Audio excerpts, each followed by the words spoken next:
Vous êtes déjà là? Bon allez, on fait 2-3 petites retouches et j'arrive.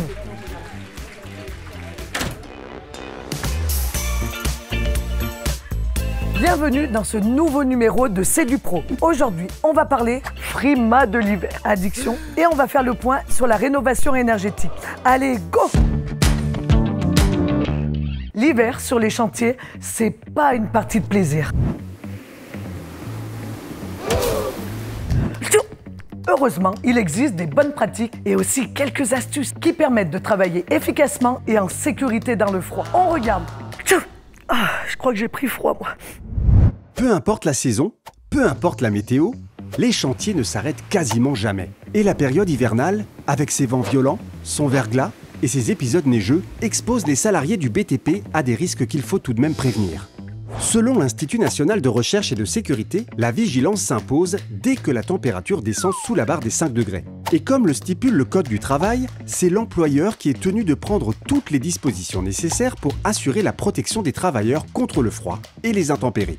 Alors concrètement, que peut-on mettre en place sur les chantiers pour veiller sur le bien-être et la santé des ouvriers?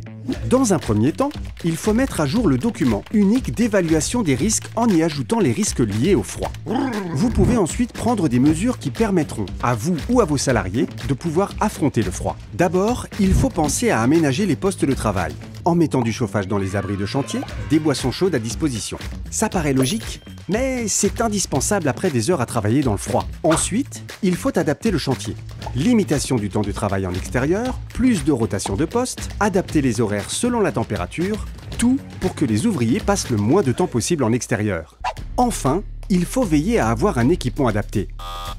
Des vêtements chauds qui couvrent toutes les parties du corps, voire des vêtements techniques qui offrent un confort et une résistance thermique très efficaces.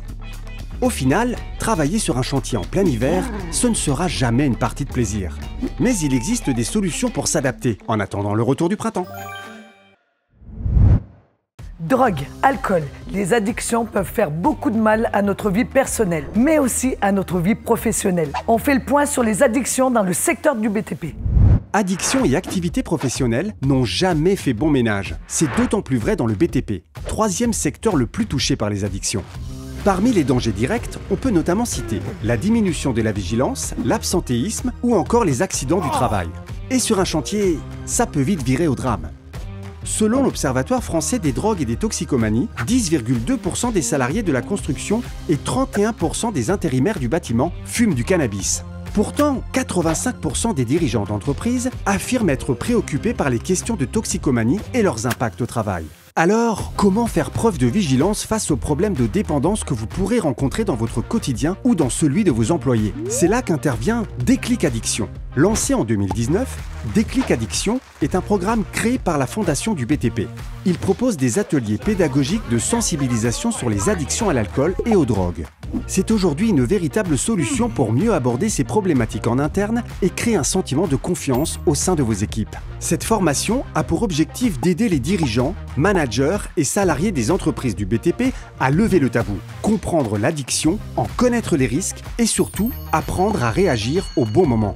3 modules sont prévus dans cette formation et sont adaptés autant aux dirigeants et managers qu'aux salariés. Alors pour le bien-être et la sécurité de tous, n'hésitez pas à vous inscrire. Et maintenant, on va parler rénovation énergétique. La rénovation énergétique, c'est quoi? C'est très simple. Qu'est-ce que tu dis, Charlène? Si comme pour moi, la rénovation énergétique, c'est du charabia, je te conseille de regarder cette vidéo. La lutte contre le réchauffement climatique est devenue une priorité. Dans cette optique, la loi Climat et Résilience a été promulguée en août 2021 en France. Elle a pour but d'accélérer la transition vers une société neutre en carbone, plus juste et plus solidaire. Une grande partie de cette loi concerne la rénovation des 7 millions de logements mal isolés en France. Peu de fraîcheur en été, des déperditions de chaleur en hiver qui engendrent l'utilisation intensive de la climatisation et du chauffage et qui au final contribuent au réchauffement climatique. Depuis 2022, des mesures destinées à accélérer le rythme de la rénovation énergétique des logements sont mises en place. Et ces rénovations, souvent lourdes et parfois coûteuses, ont tendance à faire peur aux propriétaires. Mais vous pouvez rassurer vos clients.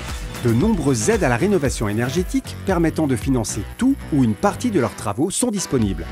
D'abord, on peut citer MaPrimeRénov'. Lancée en janvier 2020, elle est versée par l'Agence nationale de l'habitat. Tous les foyers peuvent y prétendre, à condition d'effectuer des travaux de rénovation énergétique dans un logement de plus de 15 ans. Il y a aussi les aides des collectivités locales en complément des aides nationales. Elles sont consultables sur le site de l'Agence nationale pour l'information sur le logement. On peut citer aussi l'éco-PTZ, un prêt à taux zéro qui permet de financer la rénovation énergétique d'un logement, ou encore la possibilité de profiter de la TVA à taux réduit, si vous réalisez des travaux de rénovation énergétique. Au final, il est indispensable de connaître et maîtriser ces aides pour pouvoir rassurer vos clients et finaliser un contrat. Les nouvelles technologies, on les utilise tous les jours. Elles peuvent aussi s'avérer très utiles sur un chantier. Allez, on fait un point sur les innovations techno du BTP. Sur les chantiers, il y a les outils classiques. Mais il y a aussi des outils plus innovants et technologiques qui peuvent vous simplifier la vie. On commence avec Reverso, la brouette nouvelle génération pour soulager vos ouvriers.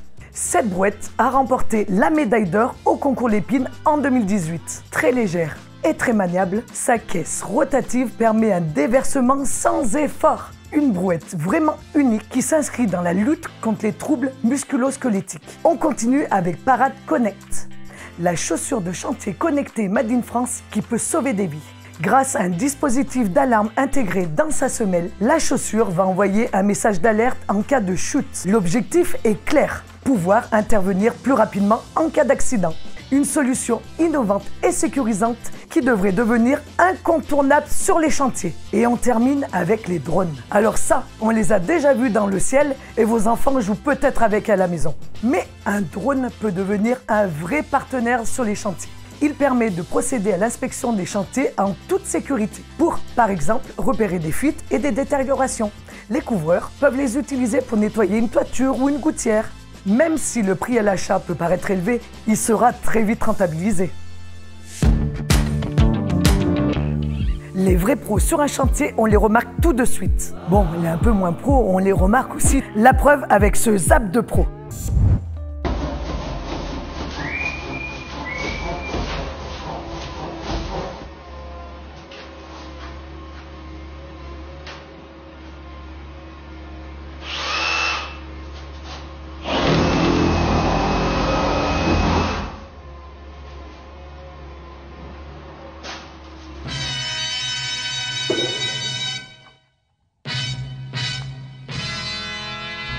Je me présente Molotov, undercover, le micro chauffe, appelle-moi Mr. Over, moi j'innove, depuis Radio Nova, sur un...